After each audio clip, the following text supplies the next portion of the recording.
गरम गरम रोटी खाना किसको नहीं पसंद। चाहे सर्दी का मौसम हो, बारिश का मौसम हो, गर्मी का मौसम हो, गरम गरम रोटी अगर प्लेट में पड़ी हो तो सब्जी का स्वाद तो डबल हो जाता है। और रोटी अगर आपकी प्लेट में सीधा फुली फुली से आए तो कितनी अच्छी लगती है ना।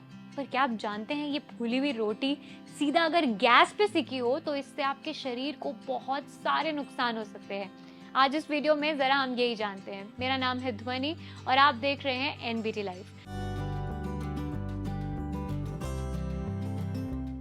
जब भी हम रोटी को डायरेक्ट गैस स्टोव पर सेकते हैं, आपने देखा होगा घर में अक्सर हमारी जो माएँ हैं या हमारे हाउस हेल्प्स हैं, वो रोटी को तवे से निकाल कर उसको सीधा गैस पर सेकने लगते हैं, जिससे जो रोटी है वो पूरी अच्छी तरह से फूल जाती है और हमें लगता है कि अब ये रोटी कहीं से भी कच्ची नहीं है और खाने के लिए बिल्कुल रेडी है। ये खाने के लिए भी रेडी है और आपके शरीर को नुकसान देने के लिए भी रेडी है।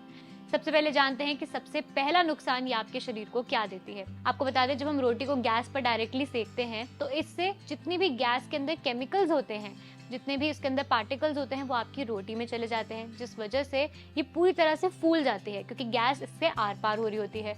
यही केमिकल्स जो हैं वो आपके शरीर में एंटर कर जाते हैं, जिस वजह से आपको कैंसर तक हो सकता है। आपको बता दें, इन सब चीजों पर वैसे अभी रिसर्च चल रही है कि ये कितनी ज्यादा खतरनाक होती है, पर ऐसा कहना बिल्कुल सही है कि ये जो केमिकल्स हैं ये कैंसर प्रॉपर्टीज होती हैं इनके अंदर और ये आपकी बॉडी को बहुत ज्यादा नुकसान पहुंचा सकते हैं। वहीं आपको बता दें कि दूसरा नुकसान ये है कि ये आपकी हार्ट हेल्थ पर भी बहुत ज्यादा इफेक्ट करता है। जो ये केमिकल्स होते हैं ये इतने ज़्यादा हार्मफुल होते हैं कि आपकी हार्ट की फंक्शनिंग पर भी पूरा इफेक्ट डालते हैं। तो इसलिए कोशिश करें कि आप अगर रोटी को डायरेक्ट तवे पर सेक लें तो वो ज़्यादा बेहतर होगा।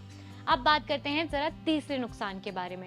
जब भी हम गैस पर रोटी को डायरेक्टली सेकते हैं तो जो गैस की स्मेल होती है वो भी रोटी के अंदर चली जाती है, जिस वजह से जो आप जब भी रोटी खाते हैं उसके बाद आपका जो मन है वो अजीब हो सकता है और आपको वॉमिटिंग भी आ सकती है।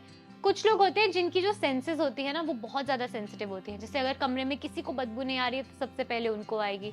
किसी को कोई भी चीज़ खराब नहीं लग रही है तो सबसे पहले उनको खराब लगने लग जाएगी। उसी तरह से जो लोग बहुत ज़्यादा सेंसेस के सेंसिटिव होते हैं उनको इस चीज़ की प्रॉब्लम हो सकती है। कई बार रोटी के अंदर गैस की स्मेल चली जाती है, जिस वजह से आपको उल्टी का खतरा भी रहता है। मतलब ऐसा हो सकता है कि आपको खाना खाते ही उल्टी आ जाए। तो कोशिश करें कि आप इस चीज़ से बचें। अब बात करते हैं जरा चौथे रीजन के बारे में। जब भी हम गैस पे रोटी को डायरेक्टली सेकते हैं तो इससे एक चीज और होती है, जो आपकी रोटी होती है वो पूरी तरह से अपनी न्यूट्रिशन वैल्यू को खो देती है, क्योंकि वो इतने ज्यादा फ्लेम्स के ऊपर होती है, इतनी ज्यादा तेज आग के ऊपर होती है कि उसकी न्यूट्रिशन वैल्यू जीरो हो जाती है। चाहे फिर आप मल्टीग्रेन आटा खा रहे हैं या आप रागी की रोटी खा रहे हैं, अगर वो एक बार डायरेक्ट गैस के ऊपर सिक गई है तो उसकी न्यूट्रिशन वैल्यू जीरो हो जाती है।